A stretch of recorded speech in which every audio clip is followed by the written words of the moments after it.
In the next part, we look at one of the most famous disciples, one who for the last 2,000 years has been portrayed as the greatest villain in Christian history. But does Judas deserve his wicked reputation? Or is what he did a perfect example of what it means to be a disciple?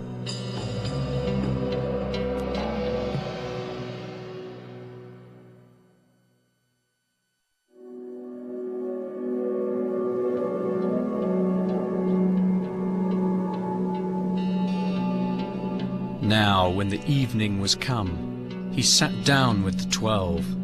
And as they did eat, he said, Verily I say unto you, that one of you shall betray me. This is the moment Leonardo da Vinci intended to capture in his famous painting. The instant at which Jesus announces to his disciples that he was to be betrayed. All 12 disciples seem to be in a state of shock and bewilderment, except, of course, for Judas. By painting him in shade, Da Vinci singled Judas out with his arm on the table signifying his bad character and grasping his blood money to show his greed.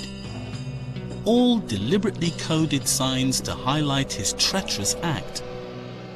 For the last 2,000 years, Judas has been Christianity's bad disciple.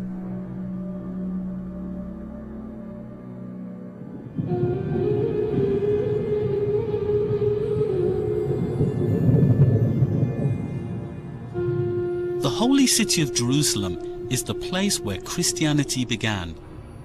The setting for the passion of Jesus, his death and resurrection. I want to follow the trail of Jesus' last hours, and in particular, the part played in them by the disciple Judas.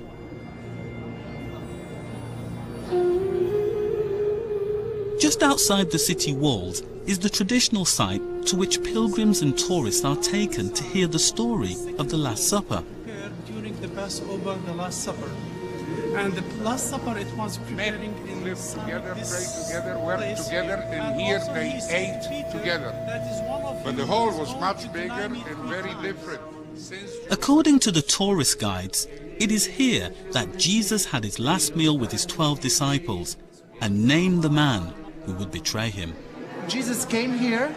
Jesus said that somebody will betray him, yes, by Judah in this holy place.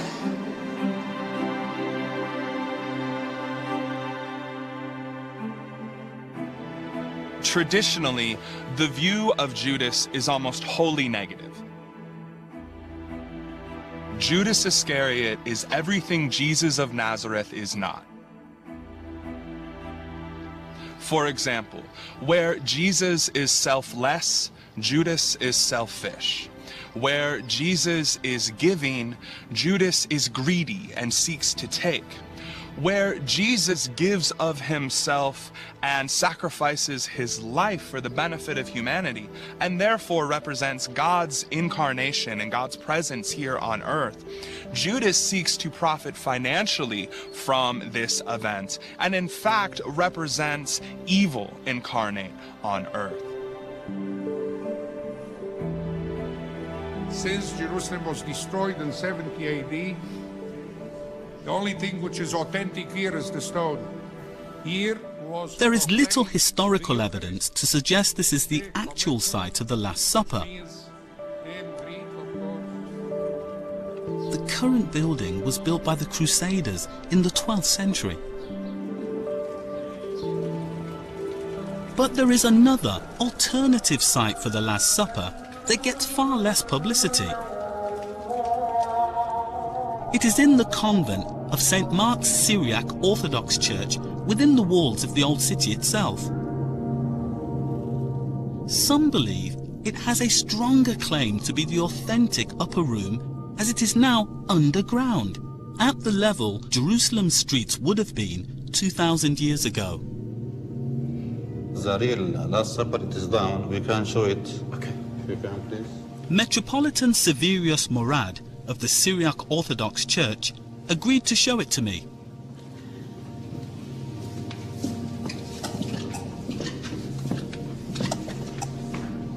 Thank God we are now in the real Last Supper, where our Lord Jesus Christ made here in this upper room. First he finished the Pascha of Jewish, and after that he washed the feet of his disciples, and the last he gave him his body and blood. How do you understand Judas in your tradition? We believe that Judas himself, he made this big wrong, especially he loved the money. You can call someone a Judas and people understand what you mean. You're saying that I'm disloyal. You're saying I'm a betrayer. You're saying I'm a traitor. I'm not a good person. We can look back at the first century and see that Judas and Jesus were two of the most popular names that you could give a Jewish son. By the time we get to the 4th century and we have the establishment of the official Christian religion with the Emperor Constantine converting, the name Judas completely drops off the map. He signifies everything that's wrong with being a disciple. That is right. In our church, he is bad disciples. For that, we lost him. Our church forget them forever.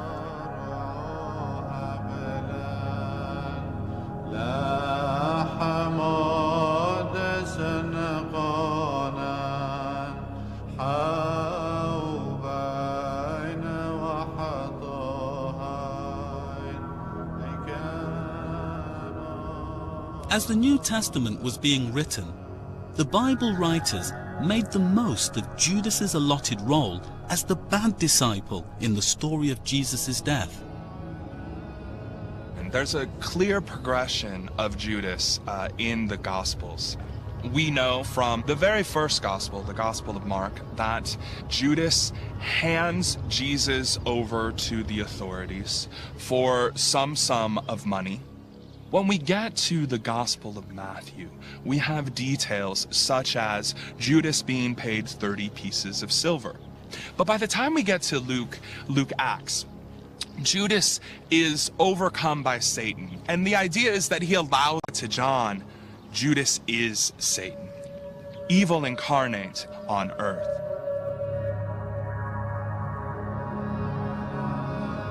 For the next 2,000 years, whenever the Last Supper was painted, Christian artists used a series of coded visual devices to signify Judas's evil nature.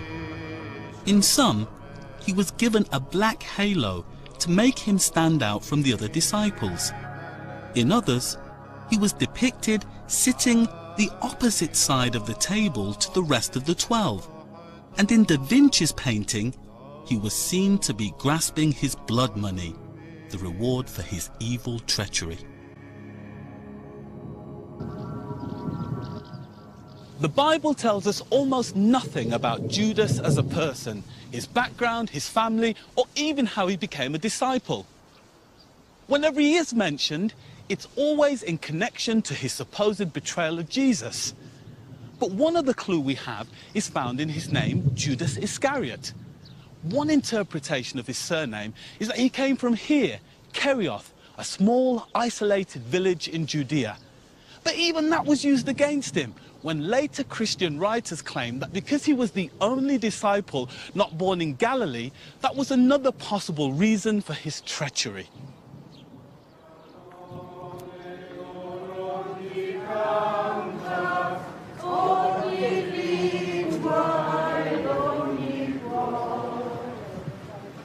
Today, Christian pilgrims come to Jerusalem to follow the route that Jesus took as he was led to his crucifixion 2,000 years ago.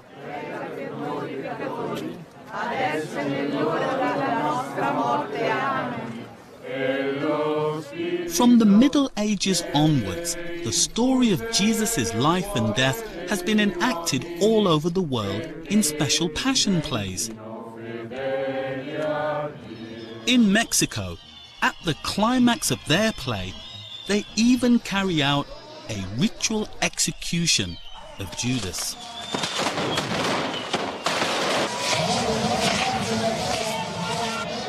Judas was always used to represent evil. He is the scapegoat. He is the fall guy.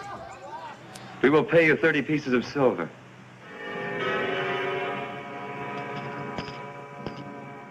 Sometimes the actors portraying Judas would be physically beaten, would be shamed by the society. It was not a role that you coveted if you were going to participate in the Passion play. It's not just Judas Iscariot, the historical figure, that becomes vilified. What we have is the name Judas become synonymous or equal to Jewish. And so we have Jesus and the other 11 disciples become Christians, become Gentiles, and Judas remains the only Jew. When he becomes associated with the Jewish people, we see an unbelievable rise in anti-Jewish violence. People would lose their lives. They would be humiliated publicly. And part of this is owed to the idea that Jews are Christ killers or God killers.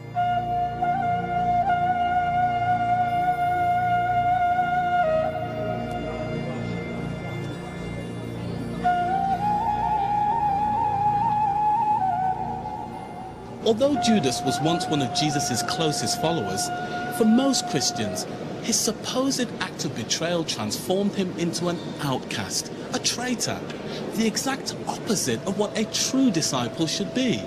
So, there are no patron saints, no shrines, no cult of relics for Judas, no gospels or letters in the Bible with his name attached, no churches named after him, and no prayers or hymns sung in his memory.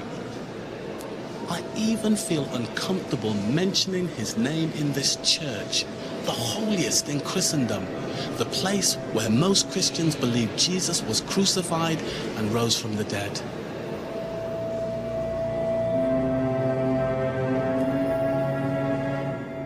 The trouble is that some scholars now believe that Christianity's 2,000-year-old character assassination of Judas is based on the faulty translation of a single Greek word.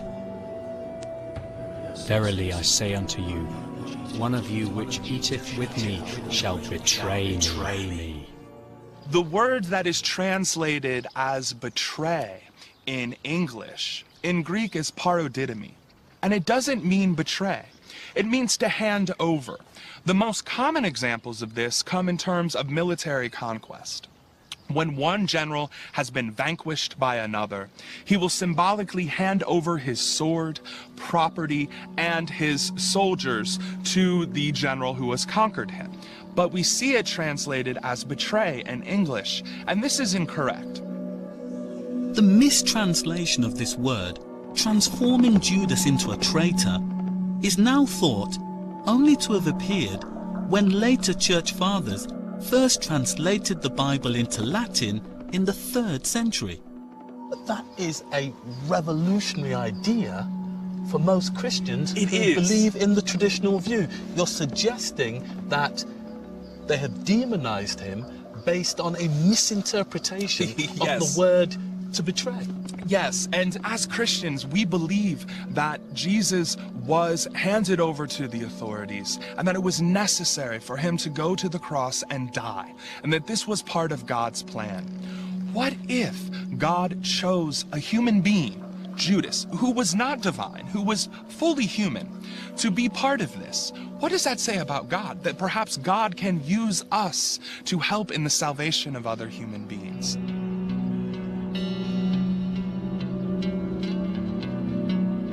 According to the Bible, after supposedly betraying Jesus with a kiss, Judas realizes the enormity of what he has done and tries to hand back the blood money to the Jewish high priests. He then flees the city to a place known as Hakeldama, the field of blood, where he commits suicide.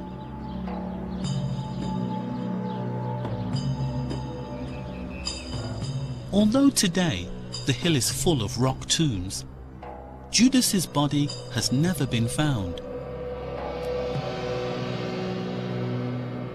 In the eyes of the church, by committing suicide, Judas compounded his sin, a sin for which some say he cannot be forgiven. Today, on the top of the hill above Hakeldama, there is the Greek Orthodox monastery of Saint Onesiphorus. Could he ever be forgiven for what he did?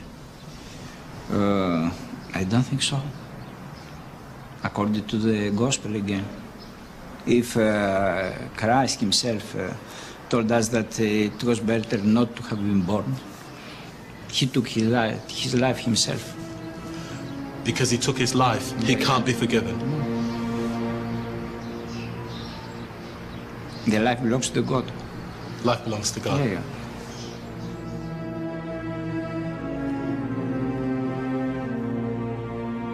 With this new scholarly research, I wanted to know if the largest Christian church would now change its attitude to Judas. Io credo che sia molto difficile. I believe that it would be very difficult for the church to change its position in relation to Judas. I even believe that it would be impossible, because there are no factors which could cause it to change its position. Su questo punto la Chiesa possa cambiare posizione. All that we know has already been revealed.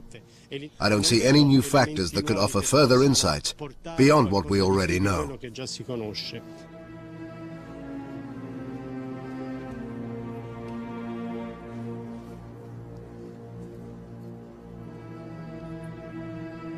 In my search for the 12 disciples, it seems that the man singled out by the church as the ultimate example of a bad disciple could in fact be quite the opposite. Could it be that the Last Supper, as we know it, is a callous distortion of the original event? That there was no betrayal, no disciple corrupted by greed, and no treacherous kiss in the Garden of Gethsemane?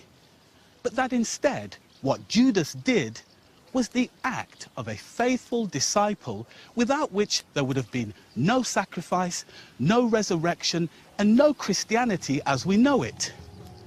For 2,000 years, has Judas's reputation been cruelly manipulated by the church? Is it now time to replace the image of Judas the traitor with Judas the hero?